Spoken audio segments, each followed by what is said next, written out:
खत्री जी, आप बीजेपी के प्रत्याशी भी हैं दिल्ली असेंबली में। सबसे पहले आपको वोटर्स डे की शुभकामनाएं। आपका बहुत बहुत धन्यवाद। लेकिन आज जो आप कागज लेके आए हैं, जो ये कार्टन लेके आए हैं, ये बहुत दर्दनाक और सनसनीखेज खुलासा है। क्या है ये सनसनीखेज खुलासा नहीं है, ये एक बहरूपिये का ओरिजिनल चेहरा है जो कि दिल्ली की जनता के सामने आ गया है। जो व्यक्ति दिल्ली की जनता को पिछले 11 साल से गुमराह कर रहा है। देखिए, ये जितने भी लोग, जो डेटा मेरे को मिला है, ये सारा का सारा डेटा तिमारपुर विधानसभा में गरीब महिलाओं का डेटा है। और ये जो उनकी एक महिला सम्मान योजना के तहत उन्होंने कैंप लगाकर मेरे पूरी तिमारपुर वार्ड से, मलकागंज वार्ड से और मुखर्जी नगर वार्ड में जितनी भी गरीब महिलाएं हैं, उनके ये सारे डेटाज हैं जो भरे गए हैं। और ये जब भरे गए हैं नवंबर के महीने में, दिसंबर के महीने में ये सब भरे गए हैं।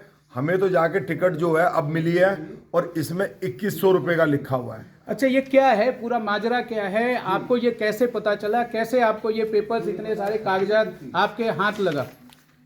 मैं तो अपने सिर्फ उसमें व्यस्त था अपने प्रचार के अंदर। अचानक से मुझे मेरे एक कार्यकर्ता ने सूचना दी कि एक कबाड़ी के पास बोरियों में भरकर इस तरह के फॉर्म आए हैं जो कि उसको बेचे गए हैं।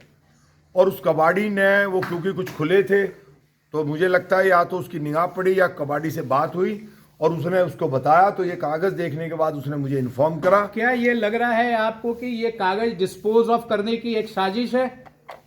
देखिएगा, क्योंकि दिल्ली विधानसभा में इस बाबत कोई आधिकारिक रूप से क्लियरेंस नहीं लिया गया है। देखिएगा, मैं एक बात जानता हूं, जब से मोदी जी का हमारा संकल्प पत्र माननीय हमारे नड्डा साहब, हमारे राष्ट्रीय अध्यक्ष जी ने दिया है, तब से इन लोगों के अंदर एक बहुत बड़ी घबराहट है।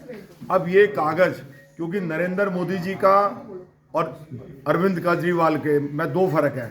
वो वायदे करता है तोड़ने के लिए और नरेंद्र मोदी जी और हमारी पार्टी वचन देती है निभाने के लिए। इसमें AC3 लिखा हुआ है, क्या मतलब है और क्या क्या कागज में डिटेल है? AC3 का मतलब है असेंबली 3, मेरी कंस्टिट्यूएंसी 3, असेंबली कॉन्स्टिट्यूएंसी 3।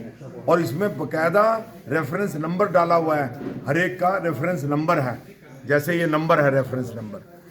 और इसमें फोटोग्राफ्स हैं और महिला का नाम है, महिला का जो एड्रेस है, और सबसे बड़ी बात है महिला के दस्तखत भी है मेरी बहन के, और उसका मोबाइल भी है। और इसमें बैंक अकाउंट है, बैंक के पासबुक की अकाउंट ली है, और इलेक्शन कार्ड है, आधार कार्ड है, और ये सब लिया गया है। हम इसको दिखा नहीं सकते क्योंकि ये पर्सनल डिटेल है, ये डेटा प्रोटेक्शन में आएगा। आप वकील भी हैं खत्री साहब, ये क्या वोटर्स इलेक्शन कमीशन के पास आप ये लेके जाएंगे या दिल्ली पुलिस के पास लेके जाएंगे या IT सेल के पास ले जाएंगे जहां के ये डेटा प्रोटेक्शन में ये मामला धोखाधड़ी का चलता है? ये फैसला मेरी पार्टी के शीर्ष नेता करेंगे। और वैसे मैं एज ए वकील होने के नाते आपको ये बता देता हूँ कि ये सारा का सारा रिकॉर्ड हमारे पास आज सेफ है। मुझे चिंता दिल्ली की 22 लाख उन माता बहनों की है। ये 22 लाख वो नंबर है जो केजरीवाल जी बता रहे हैं? ये 22 लाख वो नंबर है जो पूरी दिल्ली में केजरीवाल जी डिक्लेयर कहते हैं कि मैंने पूरी दिल्ली के अंदर रजिस्ट्रेशन किया है। मेरे इलाके के अंदर 20 से 25 हजार, 30 हजार जितने भी फॉर्म है, ये मेरे क्षेत्र की जनता, मेरे तिमारपुर की माँ बहन बेटियां तो सेफ हो गई, लेकिन दिल्ली की बाकी जनता के साथ क्या होगा वो सब कुछ भगवान जानता है। मैं कम से कम एक रिस्पॉन्सिबल सिटीजन होने के नाते मैं ये सारा रिकॉर्ड पुलिस को सौंपूंगा।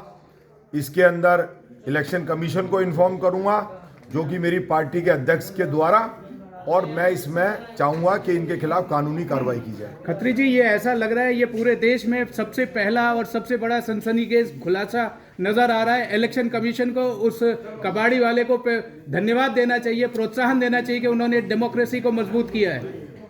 मैं उसका तहे दिल से धन्यवाद भी करता हूं कि आज भी मानवता जिंदा है। अगर वो नहीं देता तो ये सारा का सारा रिकॉर्ड अगर किसी साइबर क्राइम करने वाले के हाथ लग जाता तो वो उनको ब्लैकमेल भी कर सकता था, उनके अकाउंट भी साफ कर सकता था, क्योंकि उनके पास इनके दस्तखत भी हैं उनका डिटेल भी है, कंप्लीट डिटेल है, बैंक अकाउंट भी है, आधार कार्ड भी है, और किसी भी बैंक अकाउंट के अंदर फ्रॉड करने के लिए यही डिटेल चाहिए होती है। बहुत बहुत धन्यवाद विजन टेलीविजन से बात करने के लिए। विद कैमरा पर्सन दीपक, प्रणब प्रखर reporting for vision television world.